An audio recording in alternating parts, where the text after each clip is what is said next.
Yeah, also thank you very much for coming, and also thanks so much, Dorian, and also Lars for inviting me for this get-together. And as we kind of repeat what we did yesterday in a smaller circle together with the M+ curators, I tried to juggle around my slides a little bit to make it interesting for those who have been there yesterday, but it might bring me a little bit in confusion. So bear with me. Now, I'm really grateful also that the museum undertakes this inclusion also of scholarly knowledge. And I was yesterday also very inspired by my two colleagues, and because I think it's really critical that we connect the knowledges that are produced in very different sites, the academic knowledge, the knowledge institutions produce, but also knowledge that the art scene, but also the whole ecosystem in the arts produce, so that we are not separate entities, but that we find a way again to connect those knowledges, to overlay them, and to learn from each other. And in this respect, I maybe break it down a little bit more to the everyday. The last year, although I'm professor at NTU, I actually didn't teach a single student. I was busy with implementing our new site, which means dealing with pest control and other fun things. So I really want to break it down that dealing with the curatorial really involves a lot, and very often the scholarly part stays on the weekends or at nights. And I think we also have to admit that. And we deal also a great deal, and I think I want to bring this a little bit into the game with politics and politicians and funders and other entities in our day-to-day. And that makes the game a little bit more complicated. So I hope now I manage. Yeah, I want to get back to what my colleagues mentioned. I'm really glad that David mentioned art in globalization, and this notion, what role does art really play in globalization that we experience in a very different scale and speed over the last maybe 40, 50 years. And also what Michio brought up, like this notion of the porosity of culture, and because of course we deal a lot like with these attempts of national cultures and like regional cultures, and who owns the culture of a region, and yeah, how do artists see that, how do institutions see that, but also how does an audience and politicians see that. Sorry, this is the direction, yeah. I start with a format I was more involved in, that is Documenta, and for us, Katrin David's Documenta 10 was kind of a point of departure. Documenta X, in interesting ways, like Documenta 10, as this notion of expanding the arts from the international. When we said the international way back, usually was meant Europe and North America. And I think Katrin David really also with her 100 days and 100 guests basically opened the doors to expand the arts really with film, with poets, with thinkers, to make it a little bit more complicated, but also expand really geographically, not only in terms of the visitors who were truly global, but also in what is presented. And so we took her kind of expansion also as a point of departure for our Documenta with 5 platforms in order to deterritorialize Documenta to other parts of the world. And that included, we started in Vienna, moved to Berlin, continued in New Delhi, then St. Lucia, Lagos, and back to Kassel. And in order to really also respect where discourses have their origin and where discourses start, and not only appropriate them and bring them to a certain locale, but also really engage at places where they have their home and where people not always have the right passport in order to travel to the locales where we show the work. Yeah, Katrin David received quite some critical kind of comments. Donald Caspit called it, like he said, it was kind of like a conspicuously retardé Documenta. And I think it's very interesting also the role that the critique, the art critique and critics play in the reception of those expansions. There's always kind of an attempt to keep authority and to keep ownership of determination. What is art and where can it be, and how much can it be really expanded? So I think it's also important to look into the criticism and this kind of ownerships. And yeah, I think Catherine, I mean, in the meantime, I think her Documenta is seen in a very different kind of way and evaluation. Yeah, our Documenta, as we said, like we try to expand, and but our criticism, the critiques to us was like a 600-hour Documenta, because we dared to include a lot of moving image into Documenta, and I think nobody would question today that moving image plays an important role. And of course, also nobody can see all the other forms of art today. It's simply no more possible to encompass it all with one exhibition, with one format. It's just, we have to admit, we talk about the fragmentation of knowledge, the diversification of knowledge, and the deterritorialization of knowledge. There is no more that one authority. There is no more just MoMA.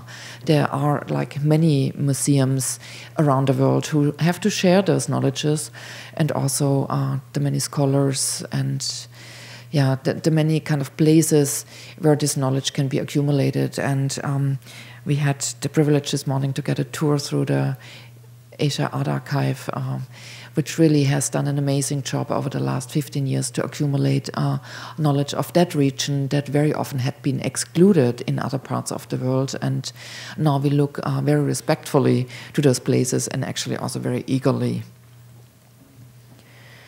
But also there were attempts, like I would say also in the 90s, for example, like global conceptualism, to really diversify who has the authority of defining also a movement. And also I think today we talk really about modernisms and no more about one modernism.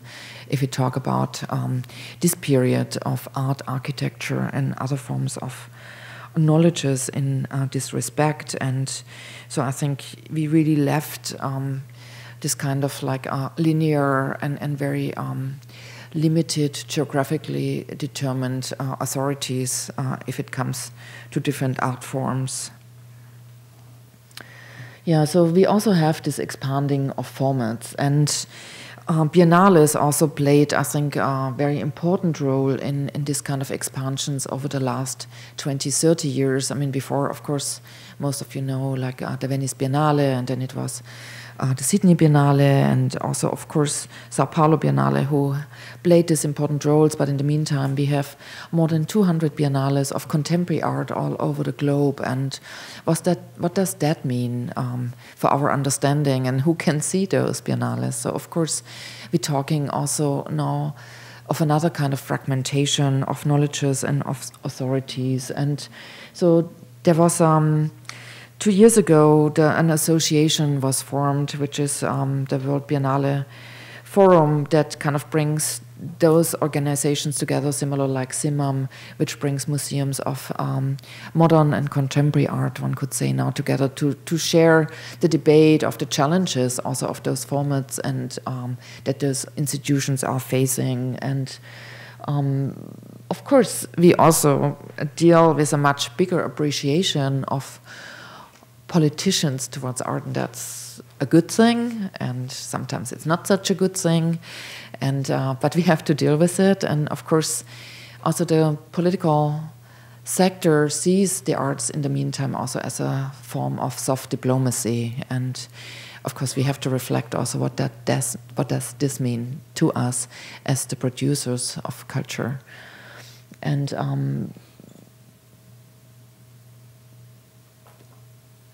of course,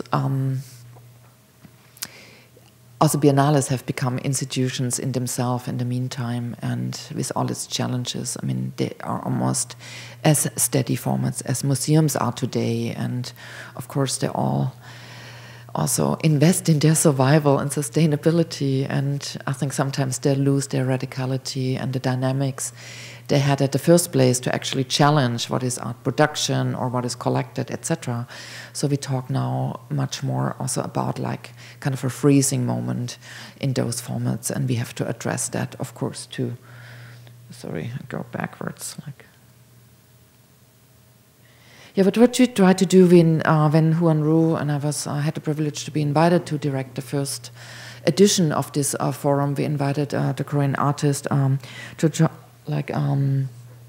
Chongcha, and to create a kind of like new platform, which also meant that we get away from this kind of more formal and more frontal organization of a discussion. We had like more than 23 Asian biennales as case studies to really address the diversity of the landscape in terms not only of political settings, funding structures, audiences, etc., to even understand that we are not talking, the only thing that is kind of shared is that the biennales occur every 2 years, and even that was not correct, because many biennales occur only every 3 years without calling themselves a triennale. So we really had to address that, and also this question, what is the local versus the regional versus the international, not even talk about transnationals, etc. So, I mean, there is a lot on stake, and much more debates are kind of happening, and I think that is, as it was mentioned before, a good thing, and that's a good part of globalization, because it's also the formats that actually can question globalization.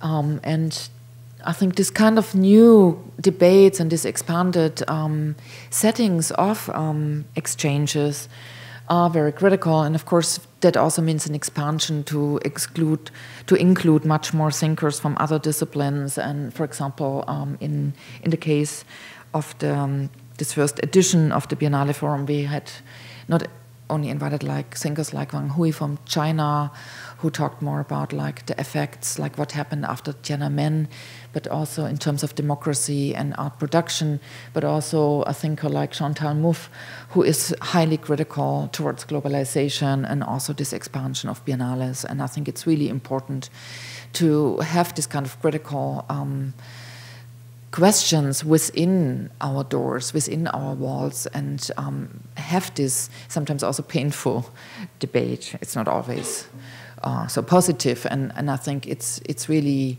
very, very crucial to learn from those criticisms. Yeah, and I think it's, of course, we face in the debate also M+ is now one of the first museums in this region with a truly global mandate, which is very interesting. And of course, we're all curious how they will fill this mandate, not only in their museum walls, but also as an institution in their various formats and in their scholarly work. And after the biennales happened, as I mentioned before, in Venice, Sao Paulo, and Sydney, the Art Asia Pacific, starting in 1993, maybe marks another important year in the contemporary art world. I mean, David Chaucelet and mentioned 89 as a critical year, but also I think 93 was quite important. You had the Vidnie Biennale that opened in a very different way. You have like Unfair that questioned the authority of the art fairs of those days, and you had in Europe at least like a format like Firminy, but then you also had the beginning of Art Asia Pacific, which really brought the region together in a very different way. And I think it's quite important that we start to look what do the different regions contribute to our understanding of cultural production and also scholarly work in this respect. And on the other side, we also face, of course, now regionalisms in a very different way. So, for example, the Singapore Biennale, which was very important for the opening, to a more international outlook in Singapore, to a certain extent, for good and for bad,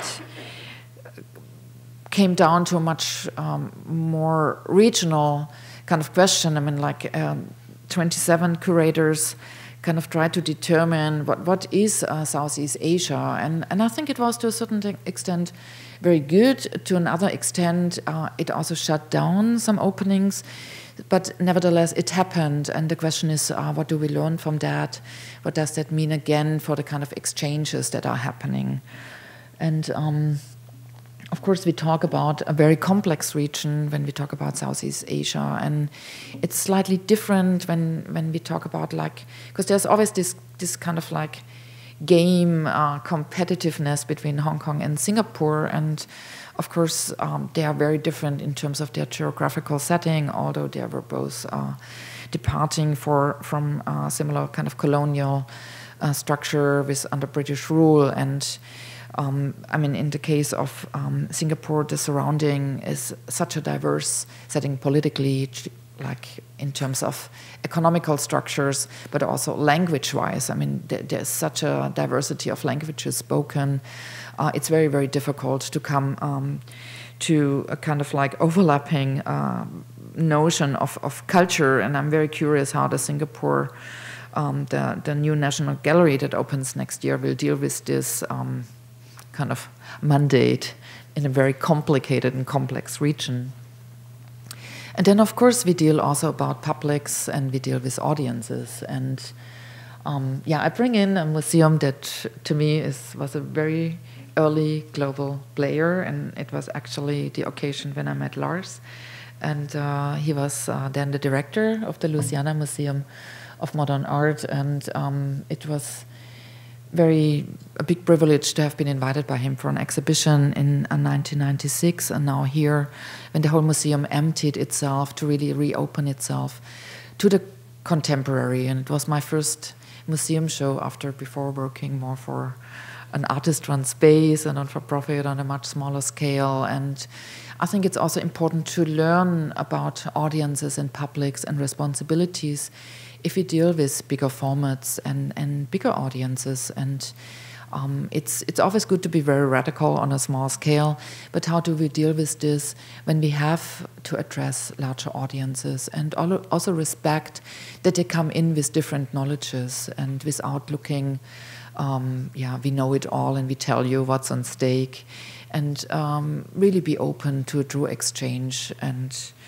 yeah, I think that's a very different mandate and a very different responsibility that we have on those scales. But of course, it brings also different kind of urgencies. We suddenly deal. I mean, we talk sometimes in scholarly work. We deal with students, 30, 40 students in a room. We have the privilege of dealing maybe with 10 PhD students, and we really can go in depth. But what are we doing when we have to shuffle 5 million people through our walls and through our entrance doors? I mean, we deal with very, very different kind of urgencies suddenly.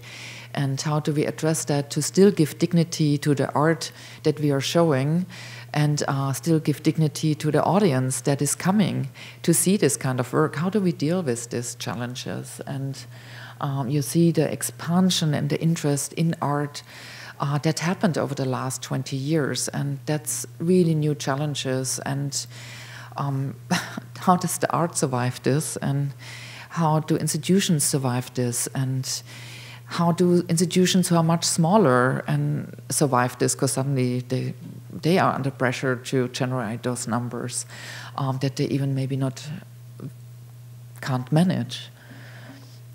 So MoMA basically goes looking into its like next expansion after they just opened actually one expansion by the new wing by Taniguchi. So the new expansion will happen by De Lensko Video, and a lot of debate happened because the Folk Art Museum got purchased by MoMA, and a very beloved museum now is disappearing in order to give expansion to the domination of these big museums. And of course, they also swallow a lot of the audience that the other institutions are losing by this undertaking. So we also have to address that. Yeah, I mean, Lars knows it all. He was the founding director of like Tate Modern, so he went through all of that, and he knows those challenges. And also Tate Modern goes through its next expansion phase And we are not, those museums are not always expanding because they have more art to show and it shouldn't always stay in the storage. It's really also to address the large number of visitors. You really have to expand in order to accommodate them.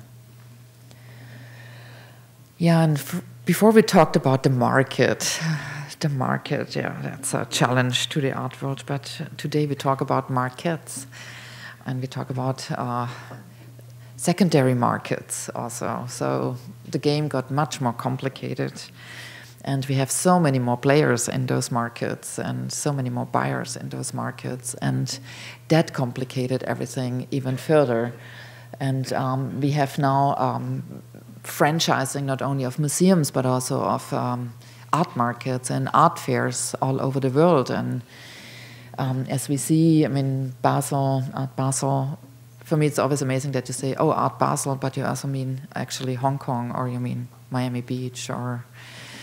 So this kind of expansions we have to deal with, and what does that mean? And of course also, I think New York was surprised that trees suddenly appeared in New York and swallowed the Armory. And so we're talking really on a very, very complex ecosystem today, and how do we reflect that and how do we deal with this? And so to a certain extent, we are not only scholars anymore of art history, we have to be savvy in global economy, in global politics, and really, yeah, to even respond to a certain extent to the challenges that we face.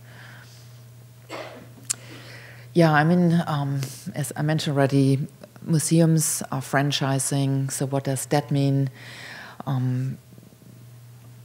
Guggenheim Bilbao, that we all looked up very critically, actually, to a certain extent, had a positive effect for this town that really went through big unemployments after the industry cut back, and the city needed kind of like something else in order to survive, also economically. So although we, coming from the art world, were very, very critical versus the Guggenheim Bilbao and the Bilbao effect, for the city, actually, it was quite healthy. And so I think we have to see it also from many different sides. But of course, it didn't stop there. If we look the numbers at a euro 21 billion kind of enterprise, I mean, if you come from an artist-run space, that's kind of different dimension. Even 20 years later, you kind of cannot follow up on those expansions. And it's sometimes very difficult for us to deal with this because we don't know anymore what does that really mean for us and for our sector and what is on stake. And so I think it really needs this kind of discussions where we can reflect on what does that mean and what is happening there. And I asked Richard Armstrong once, I mean, like, who is your audience there? I mean, like, who is coming? And he said, actually, the projection is that the rulers of the Emirates, they kind of see the expansion date of the oil in about 50 years from now. And yesterday it was mentioned, of course, in the meantime, they have large investments. It's not just oil feeded it, but to a certain extent, the locale, what will they do there? And so they actually see this. It's of course not for the population there. The population is fairly small. It's actually for global visitors who might come through the now planned biggest airport hub in the world. And what they hope is that people make a stopover of 2-3 days to see all of these museums, from the British Museum to the Louvre to the Guggenheim, etc., and have a 2-3 day cultural interruption maybe of their global journey. So yeah, for me it's still very difficult to process that, but it's happening. But it also brings challenges with it. And so the artists are not always very happy with those developments, and as artists are still kind of organic intellectuals, at least they try to keep up with that mandate. They also question certain conditions. And I mean, I have to say, for example, in the case of the Guggenheim tried to join forces, and they tried to look into labor conditions at the Gulf and try to improve what's happening there. But it had a kind of an effect. And I think it is important that we deal with that, although I have to mention that Walid, who is a friend, is showing at the Abu Dhabi Louvre that had still not adapted that labor laws for their construction site. So it is getting complicated, and we have to deal with this. And it happens also in terms of other biennales. And Jack Persekian had to leave his position after a conflict there, and I think it cannot be seen as an isolated incident. It happened, of course, in the context of the Arab Spring. And the fear also in Sharjah that this kind of, that basically the population there also will question the rulers who also engage in the arts. So it is getting complicated and it is getting real. And the same happened also for the Sydney Biennale, where the artist kind of first wrote a petition and then stepped down over the engagement of Transfield Holdings. They received a commission by the Australian government to run offshore detention centers for refugees, and Transfield the Transfield company was one of the founders actually of the Sydney Biennale to bring art that is usually just shown in Venice or in Europe, basically to Australia, where people cannot travel that far often to see international contemporary art. So, and I talk about those complicatednesses when we talk today about globalization and the arts. And yeah, alternatives.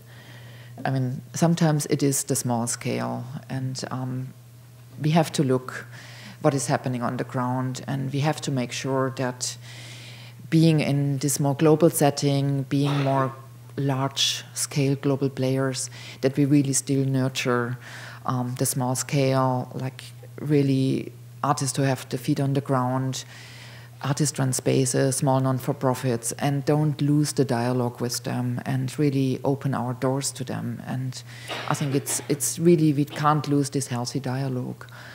And so I'm really also pleased here that there is a dialogue between the different players, the different scales, and it's really very important because, of course, these new entities are new powers. There are new cultural, but there are also new political powers. And what does that mean? What does a new archive like the Asia Cultural Complex with 150,000 square meters mean? Those need to be filled. I mean, we were this morning at the Asia Art Archive. It's fairly modest in scale, and there's a big hunger of this big kind of archives. And of course, they are very important because there is something to protect. I mean, we need these museums because this art needs to be protected, it needs to be preserved in good climatic condition, etc. But what does these new powers mean in terms of the very small, kind of small-scale powers? And also in Singapore, of course, the new Singapore National Gallery that opens next year, interestingly, will be hosted by the former City Hall and the Supreme Court, interestingly. So what does that mean? And it is supposed to be a museum for Southeast Asia. Not everybody in Southeast Asia, in the other countries, sees this very positive. So again, we deal also with a kind of like hegemonial cultural powers here, which are also political powers. And well, M+, the answer can only come from you here in Hong Kong, in collaboration with the directors, the teams, the other players, and you as the public. So thank you very much.